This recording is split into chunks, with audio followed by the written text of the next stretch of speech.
Hi, and welcome. The event is now live. John, over to you.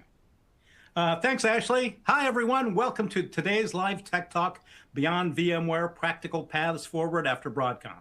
This webinar was organized by the hardworking folks at Virtualization and Cloud Review, and it's sponsored by Veeam and Summit, two companies helping organizations navigate infrastructure modernization, data resilience, and operational continuity in increasingly complex IT environments. I'm John K. Waters, Editor-in-Chief in the Converge 360 Group of 1105 Media, and I'll be your moderator for what promises to be an amazing discussion. I'm joined today by Michael Meyer, Vice President of Product and Strategy at Summit, Byron Dill, Director of Solutions Engineering at Summit, and Rick Vanover, Vice President of Product Strategy at Veeam. Welcome, gentlemen. Thank you. Nice to be here. Appreciate you having us. Really, really good to have you. So I would tell the audience, today we're going to be discussing one of the most significant infrastructure decisions many companies are facing right now. Following the Broadcom acquisition of VMware, IT leaders are reassessing their virtualization strategies, evaluating alternatives, and determining how to balance cost, operational complexity, risk, and resilience. For some, that means staying with VMware. For others, it means exploring new platforms and operating models. Either way, the decision being made today will influence infrastructure operations and data protection for years to come. So our panel of experts today is going to be working who are working directly with organizations navigating these challenges. They'll share what they're seeing in the field, common pitfalls, lessons learned, and practical guidance for IT leaders evaluating their operations. But before we get going, just a quick bit of housekeeping. This Tech Talk is being recorded for later access, so keep an eye out for an email with a link to that recording. It'll be coming your way in the next few days. Our sponsors have provided some extra resources you won't want to miss. They're available now in your console. And at the end of today's discussion, we'll have a Q&A session. Please enter your questions into the Q&A box at any time. We'll do our very best to get to all of them. Okay, guys, let's start with the big picture. Start with Michael. What's the first conversation organizations should be having when they start thinking about life beyond VMware? Well, it's a difficult one for most folks to answer, right? When organizations are pursuing an alternative to VMware, many of them aren't coming to this discovery session for the first time. Over the years, there have been a variety of opportunities for folks to look at alternatives, and some of those worked in the past. Some of those maybe ran out of steam before they became truly effective. But these days, of course, with the risk and uncertainty that's happening in the marketplace, there's a couple of, I would say, kind of interesting questions that have to be asked. And you touched on them a little bit earlier. Risk, of course, being the driver behind this. Many organizations, what I recommend is they don't think about this change first as a technology change, but they should think about it first as an operational discussion. What are the things how does the organization operate today? How do we want the organization operating in the future? Taking brand names off the table, what are the ways that we can encourage and enable our teams to operate within the new ecosystem of public cloud providers, private cloud providers, containers, and other deployment methods that perhaps have evolved since those early days and those first decisions to move into the VMware space? And so I would say it's important to first think about that in terms of those operational motions, like I talked about. What's the tool set ecosystem where providers like Veeam, for instance, can cover things from SaaS platforms all the way through those private cloud environments?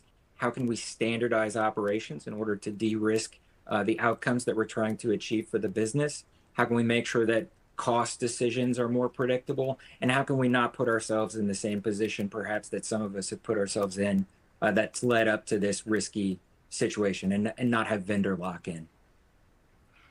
Okay, Byron, when a customer tells you they're exploring alternatives, what's usually driving that discussion? And are you hearing similar concerns, Rick? You maybe follow up with them. So Byron first. Yeah, so what I'm hearing from customers are, hey, our costs are going up. Unpredictability is a big piece of it. As Mike mentioned, it's figuring out what workloads need to go where, rather than just a we need to find something that does everything that VMware finds that VMware does.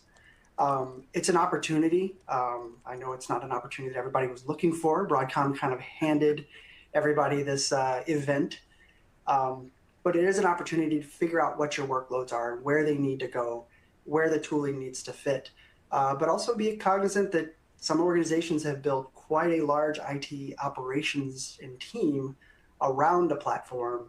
And I think that that's the challenge of that transformation challenge of not just the workloads and processes, but the people too have to be taken into account with what you're looking to do. Makes sense. Rick, are you hearing the same thing? Yeah, the only thing I would add is that organizations have to take this as an opportunity to leave bad design decisions of the past truly in the past. And I'll be the first to say, I've changed some of the core elements of my virtualization infrastructure over the year. And I think we're almost incited to go at it with a clean slate. And when I look at it specifically from the Veeam perspective, Hyper-V is an incredible first-class citizen when it comes to migrating off of VMware, because replications there, application item recovery, storage enhancements for efficient backups with driver awareness and things like that are all there. It's the second most capable hypervisor in the Veeam integrated stack. So it's a very attractive choice. So Michael, what factors should influence that decision? Well, I think some of what was just discussed is an important part of this, right? What are the design decisions for the future rather than trying to clean up design decisions of the past? Now, I think while that's an important discussion to have, I think all of us know, right, there's a certain amount of, call it tech debt, organizational debt, change debt that we have to take into consideration. And so to the earlier point about the first-class citizen replacement of Hyper-V or other tool choices, I think there's a couple of things to keep in mind. One of them being, how is my team designed to operate today, and how disruptive would it be, or how costly would it be to change those operations? And then second, what tool choices can I make, or platform choices can I make today that help me look around the next corner or two to prepare for what's coming next? Most of us are starting now really to look at the application estate more closely than the infrastructure estate, regardless of the role that we may have within an organization, because of course it's those applications that drive the outcomes that our stakeholders are looking for, and the platform choices are really in service to those. And so start there. What are my applications? What are my options? And how can I serve my stakeholders best? Gotcha. Michael, do you have anything to add? Oh, sorry. Byron, did you have anything to add? Sorry about that. No, I think everybody's really hit on some of the core pieces. We talk about cloud repatriations. This is an opportunity for us to, use that experience and expertise that we have using tools like Veeam to do cloud repatriations, to do the same techniques, approach things with the same rigor, and try not to solution on the fly. Try not to find the platform and make everything, jam everything in. Really ask some tough questions. I think is something that is a challenge for a lot of teams. They've sunk a lot of money into VMware. There's a lot of inertia in those systems, and there's sometimes a reluctance to really take that look at what you're doing and how you're doing it, not necessarily the platform that you run with first. Okay, once organizations decide to explore alternatives, the next challenge probably is figuring out what comes next, I guess. So maybe Byron, what's the biggest misconception organizations have about moving away from VMware? I think part of it is the time it's going to take. There is no big lift and shift that I would personally recommend to any of my clients. We have to look at some of the outside pieces on, what are driving it. You've got your contracts. When are those up are going to be a big consideration, because a renewal of even a year kind of breaks that change inertia, that move towards a new system and the analyzation. Everybody kicks the can down the road a little bit more. And in my opinion, that really only increases the risk, really only increases the uncertainty within this ecosystem. We've seen Broadcom change the rule set even in just the past couple of years on this. So that's going to continue to happen. And so I think a lot of folks are looking for that. The other piece is, don't rush. So yes, move quickly, but don't rush. We talk about data-driven decisions. A wait and see, well, let's see what our competition does, is usually going to leave you in the dust.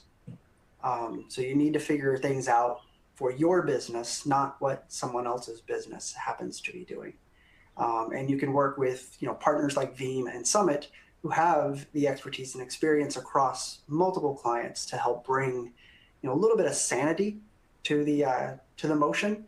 So it's move with urgency but prudence, I guess, is really where I would go if I had to find a nice round pithy statement to put around that. Maybe stick with you, Byron, for a minute. What should IT leaders be looking for when evaluating alternative platforms? I think the capabilities are going to be the key piece. As you start moving things away, it's finding the right tool for the workload. Not trying to, again, we've said jam the workload into whatever tool is laying around. I think predictability in their budgets is what a lot of IT teams are looking for. We've seen some clients that have just had to pay because they couldn't go anywhere else, and it's blown up their budget for the year.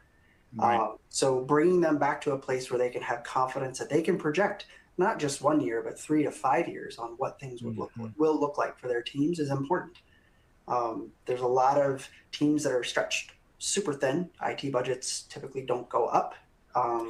So when there's these unexpected expenses, it puts a lot of pressure on IT teams and IT managers to justify the cost and show where it's driving value. Michael, what are the most important considerations, I guess, from your perspective? Sure. When I think about this, I tend to think about it in a little bit more holistic perspective around the way the whole IT shop needs to operate, given the requirements that Byron talked about around budget, or given the level of risk that an organization can accept. And so when I think about this, I think in addition to the ecosystem of tooling where partners like Veeam and so forth provide a lot of expanded support within the variety of options that an IT shop may have, you also need to consider the skills required on staff to support this. So back to kind of Byron's point about reducing budgets over time, organizations, all IT shops are asked to do more with less every year. And as we think about expansion into public cloud spaces, private cloud spaces, SaaS spaces, all of the variety of skills that are now required to support the estate of applications that an organization is responsible for. When you think about alternatives to VMware, you need to think about it in the context of those other platforms and applications that need to be supported. And so, we've sort of touched on this a number of times already, but I would underscore again the importance of ensuring that the operational engagement of that team can be consistent across those platforms. Delivering against internal SLAs for internal stakeholders means making sure that the team is skilled and tooled to appropriately deliver those things. Okay, Byron, how are organizations balancing the desire to reduce costs with the need to minimize risk? I think a lot of it comes down to working with someone that's been down that road before. The figuring out what has to change. It's scary. I think the minimizing risk is really figuring out where the tools are right. There are cases where you're using the right tool. You don't need to change just because you have this foisted upon you. So a lot of our clients are coming in thinking it's a one-stop shop, where you sometimes have to, do a little digital therapy and have them understand, well, you're already using, SaaS products and bare metal products or DEDI products. You already have a very hybrid environment, and don't panic and compute on. We can get a shirt that says that for everybody and send them out through the cannons, but it's really getting people to understand that, it's not a one move for everything. So I'm finding myself being a little repetitive, but a lot of it does come down to clients understanding that this isn't a technical move. This is more of a operations and workload, and what value does it bring to your company move. It's not just it's a platform as a platform as a platform. You can't just slide it over. That's, I think, when clients get in trouble. They think that it's just the technical people have to worry about this. Mm-hmm. Rick, where does the resilience piece fit into this equation? Well, I think it gets real simple, friends. Never let a good disaster go to waste. What I mean by that is, first of all, what's the definition of a disaster? It's conditions out of your control that requires the organization to pivot. I think that's a simple definition that we all can align with. In this situation, we may consider a new core virtualization platform to save money, or at least to get cost expectations in line. But this is a great opportunity to get the things that aren't quite right. And what I mean by that is there enough ransomware resiliency? Is there a proper disaster recovery environment? And if we're going to make a change, why not address those things at once? I always like to really motivate folks to think of, if you're going to do a fundamental change, make that a plural. So fundamental changes in the sense of, we're fundamentally changing our virtualization platform. That's the reason. But the output is not just XYZ new virtualization platform. The output is, we now have a new virtualization platform due to conditions in the market. We also have buttoned up our disaster recovery and our on-premises ransomware resiliency. We've got immutability for days. We've got offsite DR, and the expertise with the folks at Summit can really help folks get there, right? So when I say don't let a good disaster go to waste, my thought is make fundamental changes the change. Okay, making decisions is one thing. Executing successfully is something else entirely. So Rick, sticking with you, what separates organizations that have smooth transitions from those that struggle? It's expertise. If you're like any other, if the folks watching and listening, if you're like any other run-of-the-mill IT organization, even a highly functioning IT organization, so much of your day is break fix and firefighting of sorts. We get that. That's normal. That's okay. To the budget point, I could say also an added element of that is the skills gap. I'm not saying you're not good. I think the average IT person is much more ingrained in the business now and can't be the expert in Veeam, in storage, in virtualization platforms, in networking, and applications down the line. So I think that it's okay to ask for help. In fact, we have data at Veeam that indicates the more highly functioning IT shops that we see are ones that leverage service providers, are ones that have a distributed approach and blended way of getting this done. Because the reality is, it's just too much for most organizations, a small group of individuals, or even a single individual. You just need this proven expertise where they live every day breathing things like service levels of disaster recovery, offsite copies, ransomware preparedness. Having been through that, and Veeam can add to that as well with in-house incident response. And then if you think about some of the extra value add that the service providers in the Veeam network can bring, this is bridging that gap. And I think it's almost arguably the only tenable way to go forward. So it's okay to ask for help. Myron, what patterns have you observed? To build on that, it used to be that we would see clients, they're just shopping. They just want another vendor to, get a quote to them on what this looks like. So they check the boxes to their stakeholders that they talk to multiple providers. Now what I see is what we were talking about just a second ago. They want to talk to us about when we've done this before. Who have we also worked with? What tools have we used? What were the success criteria? And they want to see it done multiple times. And that's where those high functioning teams that Rick was mentioning, come back and they're asking better questions. They want to know, how is this impacting?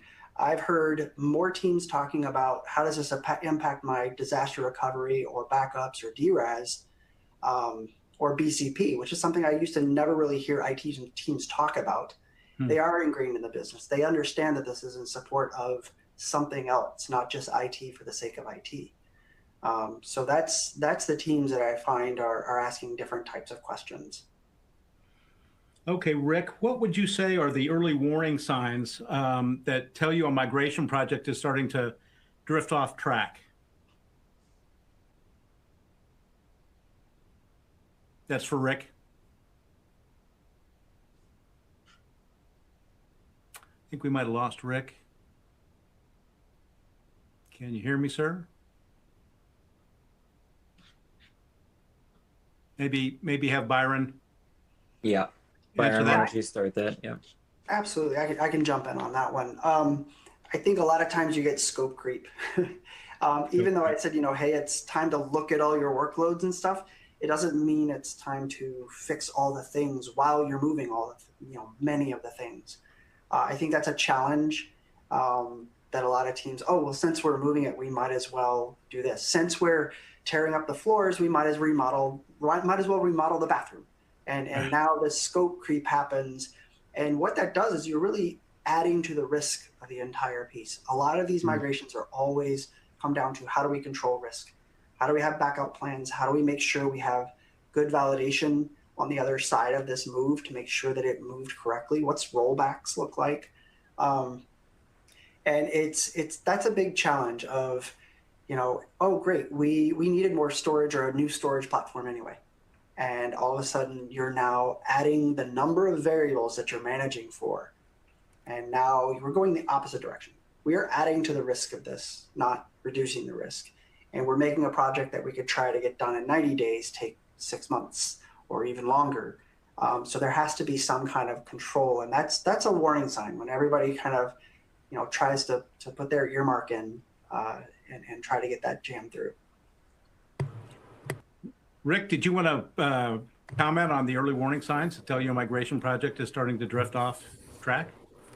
Well, it really comes down to the model matching the expectation.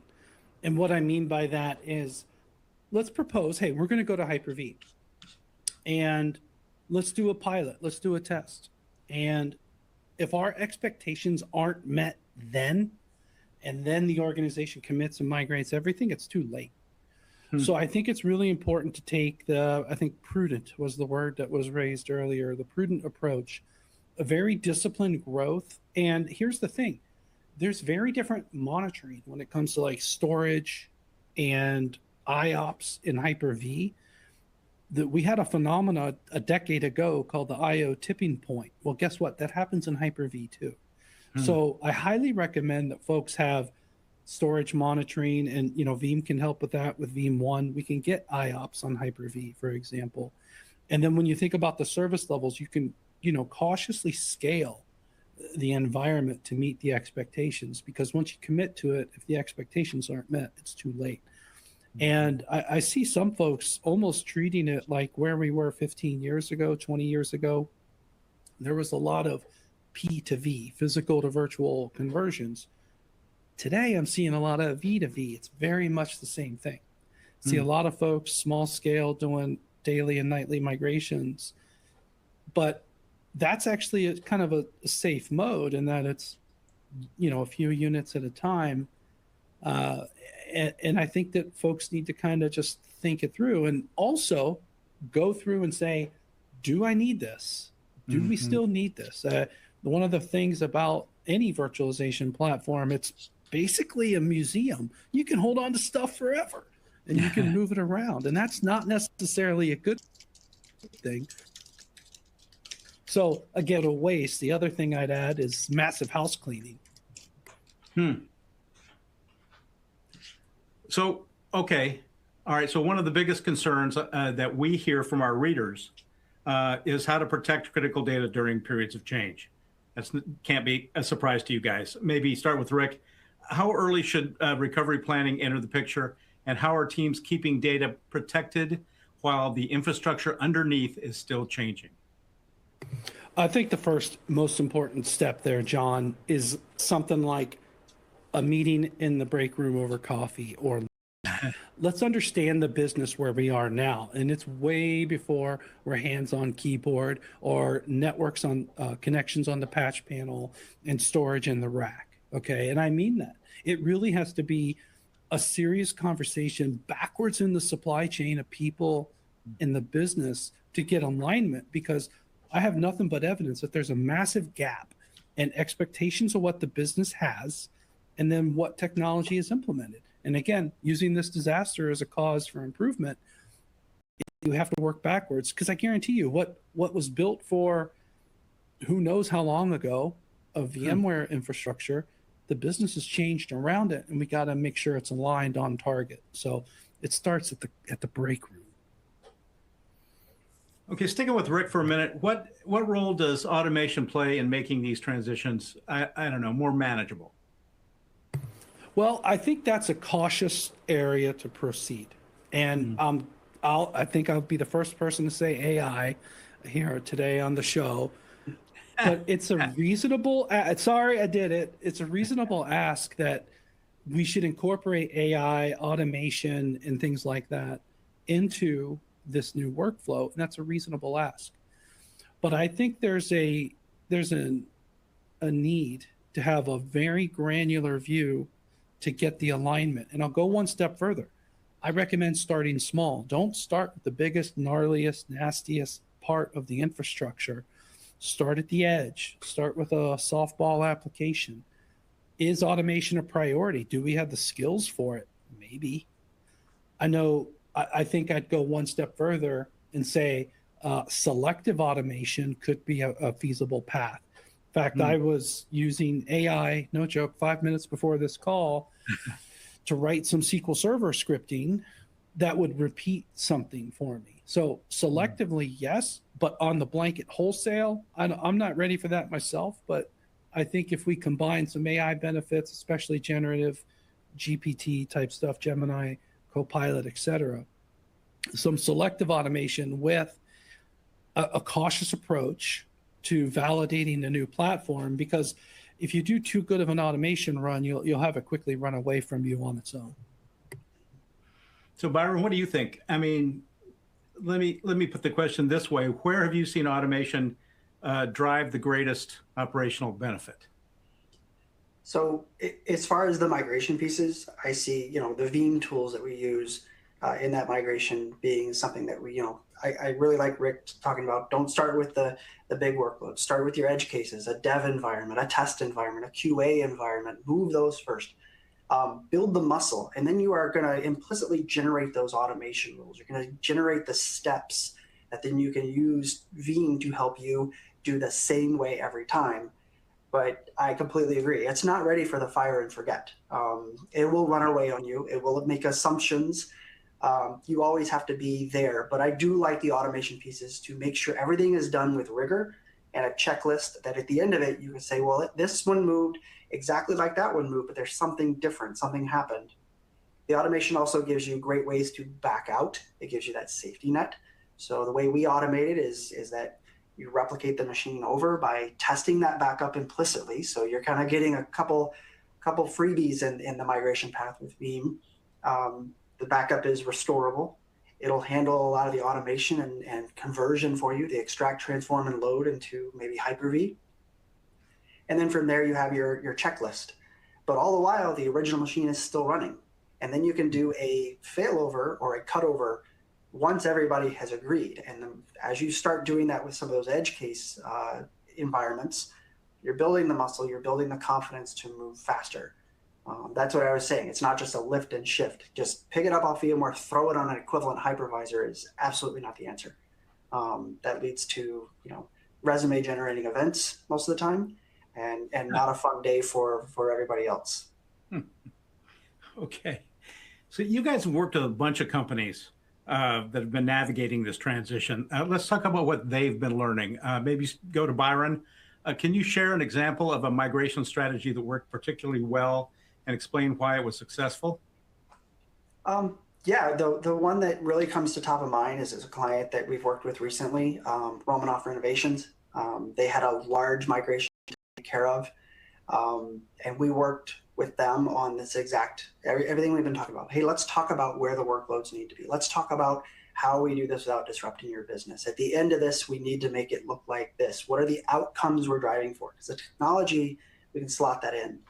And we really came back to them trying to resist that urge to rush, defining some clear phases and why we were defining those phases, and getting the stakeholders, a lot of the non-IT, a lot of the IT folks that we talked to, they understood. You know, they don't want to rush this. They don't want to try and lose an entire weekend. They want to do this in a controlled way. And sometimes it's difficult. You know, the stakeholders and the business drivers, you know, don't want that disruption. But you arm them with the processes. You know, we sit down and we do a really great assessment. You know, we talked about cloud repatriation. We're going to come in and do an assessment, a readiness assessment. Are your environments ready for this? Do you understand that, you know, your environment well enough, and are you prepped to take on this endeavor? Let's do a pilot. Let's do a canary in the coal mine. Let's pick off, we've even had clients that, and I believe we did this with Romanoff, we stood up just a generic Windows server and we ran the process with that, because it was one that didn't matter if it exploded on us. We could reset and retry. And then we went to a very wave-based migration, starting with kind of the tier N apps and working our way towards the tier 0 apps, those business critical and mission critical apps. And all the while we were documenting. You know, it's a great opportunity with Veeam to then come in and say, hey, we migrated you, but we also noticed these things. Hey, we can use these backups to improve your DR posture. We can use these backups to do better checks of your backups. You know, Veeam has the ability to restore and test an environment and bring some new capabilities in there to do malware detection. That you can do it in a sandbox, and it gives you a report, and then you can go as a IT team and attest to everything checks out. We don't have to do a huge DR failover as often as we maybe want to do, because we're doing constant tests of our infrastructure using these new tools. So far, everything, you know, really went well with Romanoff, and it really was not our first client, but it is one of the larger clients that we've migrated, and things have gone pretty smoothly. I'm not going to say perfect. I think everybody would know that I'm full of it if I said perfect. Yeah. There's always things that come up, but it's been a lot of fun to migrate them and work with them to discover their stuff. Very cool. So, Rick, what lessons stand out for you? Well, I'll highlight a customer by name as well. We have a published case study. I'm joining this call from one of Veeam's hub cities in the U.S. in Atlanta, Alpharetta area. And the South Georgia Medical Center is a client of Veeam that migrated to Hyper-V to mitigate licensing costs. But they also took that advice to, you know, get in front of the ransomware resiliency preparation and standardize across everything that they're doing, because, again, don't let a good disaster go to waste. I think that I think the audience can agree. I don't know if y'all have heard the phrase, the average American family is 2.4 children.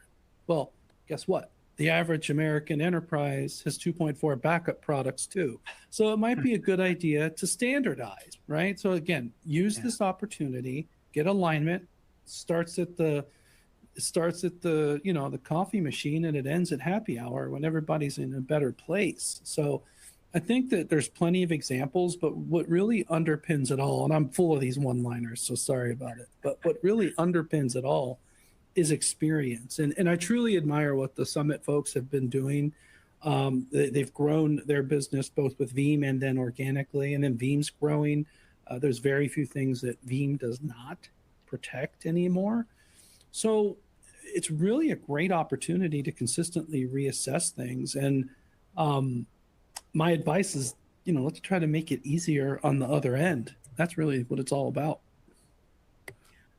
Michael, what advice would you offer organizations evaluating whether to train existing teams, hire new expertise, or rely on managed services? I think there's a place for all of those. This is when we think about the future of IT, when we think about the current state of IT. As I mentioned earlier, doing more with less is what most IT leaders are faced with, and the only way to do that is to diversify, to include working with experts that have skill in some of, say, the cutting edge environments, if cutting edge environments is what you're trying to get into, or frankly, working with experts who know how to operate the mundane aspects of everyday IT, so that your own folks can get into some of the cutting edge technologies that are out there. But I think the answer is that diversification, right? Spend your time focused on the things that will move the business forward, and work with partners, work with others, skill up your staff in those areas, and also bring in those organizations that can bring a lot of routine and rigor to other areas of the business. As long as I'm got Michael, let's wrap by looking beyond the migration itself. So I don't know, looking 3 to 5 years down the road, what does a successful post VMware infrastructure strategy look like? Sure.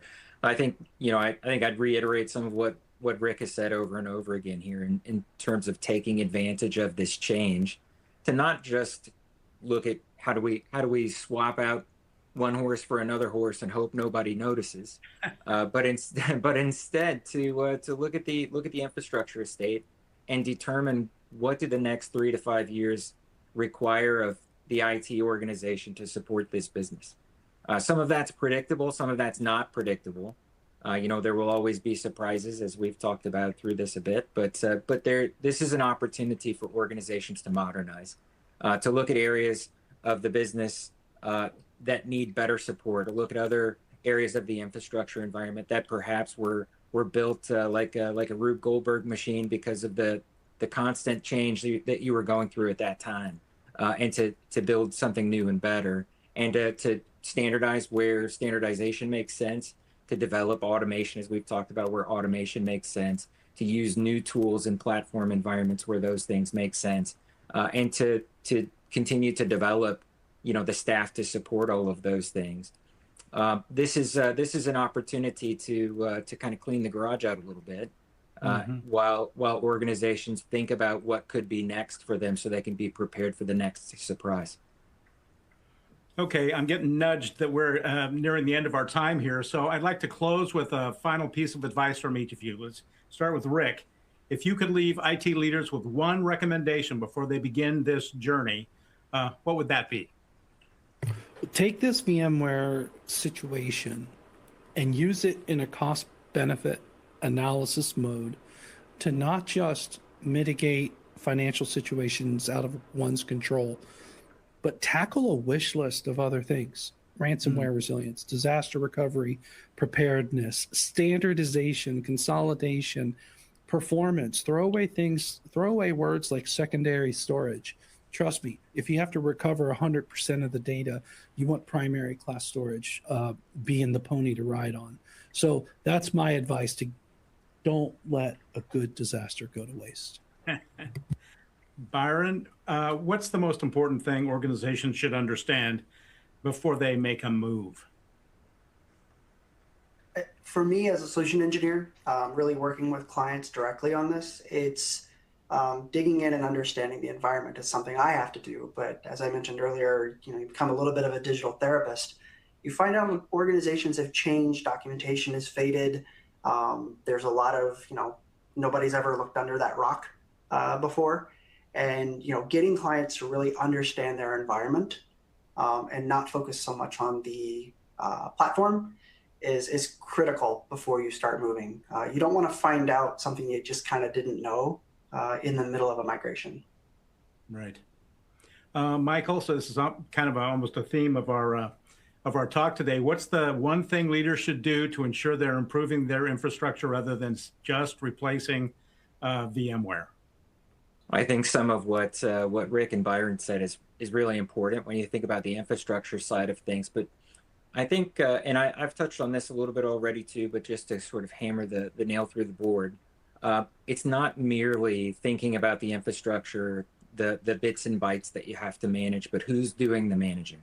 What are the operational routines that make management of those environments, of those applications, efficient and predictable, and those are the kinds of things that that working with tool partners like Veeam to support the data protection environment and security around the data protection environment. That's where working with managed service providers like Summit start to make sense for some of those predictable processes and outcomes that we can deliver. But really, I would encourage IT leaders to think through the operational impact of the change to VMware, and then the operational impact of how they think about what that infrastructure needs to support for the future. Okay, that's all of my questions. Looks like we've got some questions from our attendees. Stick around, folks. Type your questions into the Q&A box at any time. We'll do our best to get to all of them. First question here is, what types of workloads are organizations most likely to move first during a migration effort? That's a jump ball. Who wants that one? Well, I'll start because I had the advice of starting small. And I think a lot of folks will either take that advice and take like an edge location, a robo, something like that.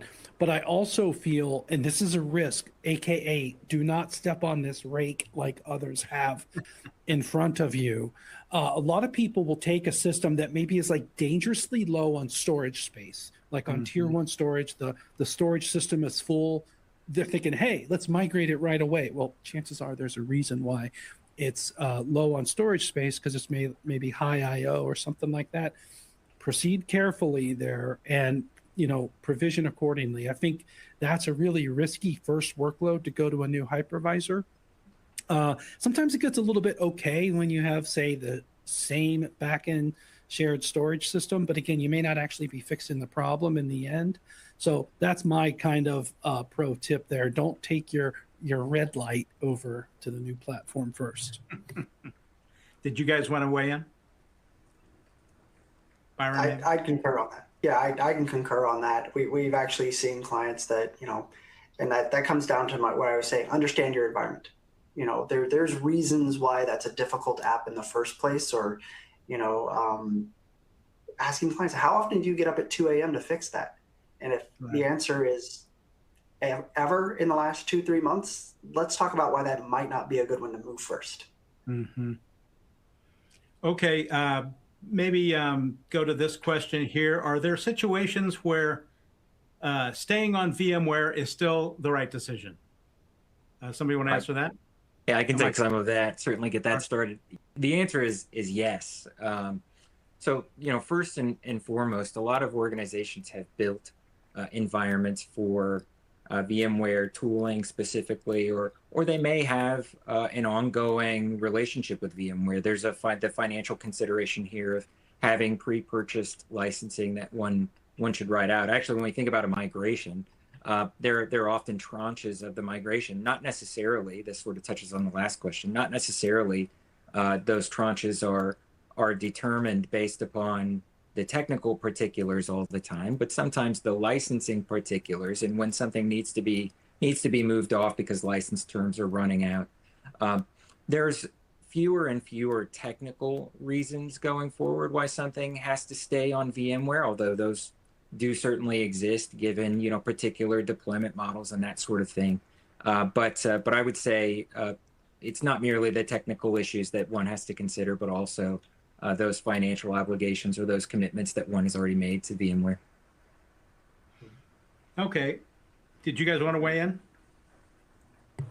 Oh, this is Rick. One kind of quick thought is, Sure. When I see organizations aligning to effectively contracting the VMware footprint, it's because they have knowledge or built business processes around things like NSX or vSAN, and it's only in one area, aka HQ or corporate might be that way, but smaller sites, edge sites, that business unit that we acquired a couple years ago, they don't have it. Then I'll see that be the candidate for the mixed hypervisor. And honestly, there's no specific, oh, that's a good idea, bad idea. But I see a lot of times the moment folks get really intelligent and intentional about their decision, AKA starting at the water cooler, that can lead to really a defensible path, right? So it can be okay. Okay, I've got another question here. How should organizations approach disaster recovery testing during a migration? Who wants that one? I can jump in on that one. It has to always be in the forefront. When you're moving your data is probably one of the higher risk moments of when your DR plans are not necessarily going to be implementable. Is that a word? As you expect.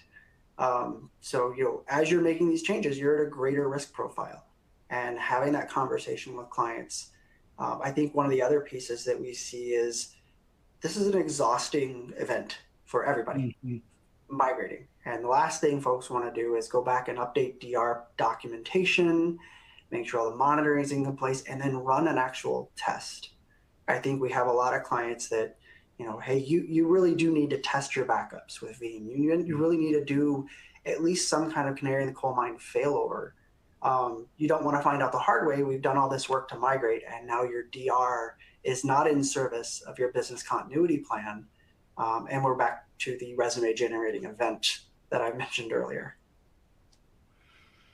Okay. Yeah, I'll just add to that real quick, please. though. Please. What can't work anymore is let's all gather on a Saturday. The boss will buy free pizza. We'll test disaster recovery. Half of it fails, most of it fails, and we'll just try to do better next year. Okay, that won't fly anymore.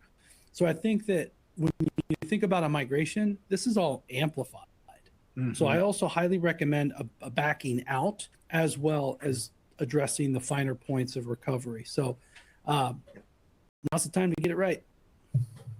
Okay, we're just about out of time, but maybe squeeze in this last advice question. What advice would you give IT leaders who have not yet started evaluating alternatives? You start with Rick. Well, my advice, I was thinking, oh, you got me, John. My advice really would be to talk to your teams, meaning chances are a lot of your admins, your staff are home labbers, right? And it's kind of crazy. I will be the first to say Veeam, for example, comes up a lot of times that way. I have even a phrase, from the home lab to the hospital, from the basement to the bank, right? And the thought is the products are really easy to use in that environment. What have the folks who are going to be entitled with this responsibility, do they have experience with Hyper-V at home? That's actually valuable if you're thinking about changing, right? So I would work backwards in the supply chain of talent and ask them as well for recommendations, because it's going to go a whole lot better if they recommend something with experience, with some knowledge there. It's going to have to scale. You might need help, and the Summit folks can help with that. But I'd work backwards in the supply chain of talent and ask for opinions. Michael, what do you think? What advice would you give IT leaders who have not yet started evaluating alternatives? Well, I think that Rick's answer there is really strong. So I just want to kind of add a little bit to that. There are a lot of nascent VMware alternatives. As you can imagine, the marketplace is trying to fill this gap that's being created by the disruption that most organizations are seeing, and it's being filled with a number of alternatives, some of which you have probably heard of before. We've talked about Hyper-V here, for instance, and others maybe you've never heard of. And when you read the spec list of some of these alternatives, some of them make some pretty high claims, strong claims that would be really great to deploy when you think about them in abstract. But some of them may or may not be here a few years from now, right? Maybe they don't catch fire the way that they're hoping to. And so, I think that consideration of what's your team familiar with already, and what's your team comfortable with already? What are they trying in their home lab, as Rick was talking about? But also, what's going to scale with my business as we continue to grow? So again, kind of mentioning Hyper-V, Microsoft product, of course. Microsoft's been around for a little bit. Probably all the guys on this call have built their career around a Microsoft product or two. That's going to stand in stark contrast to some of the tools that perhaps you've never heard of. So think through, what does this mean for the business? Now, that being said, there may not be one solution for all the things you're going to try. And some of those more nascent technologies are worth trying or worth starting to think through in smaller deployments. and maybe not for those mission critical or business critical applications, as Byron mentioned earlier. So, you know, the answer may not be one solution. It may be many solutions, but also make sure that those many solutions are aligned to the business outcomes that you're trying to achieve. I could talk to you guys the rest of the afternoon, but I'm being told that we are out of time. So I want to thank Michael Meyer, Byron Dill, and Rick Vanover for a really informative conversation. Thanks so much, you guys. Thank you so much for having us. And many thanks to the folks at Veeam and Summit for making this conversation possible. We couldn't have done it without you. Thanks, everyone, and have a great day. Bye-bye.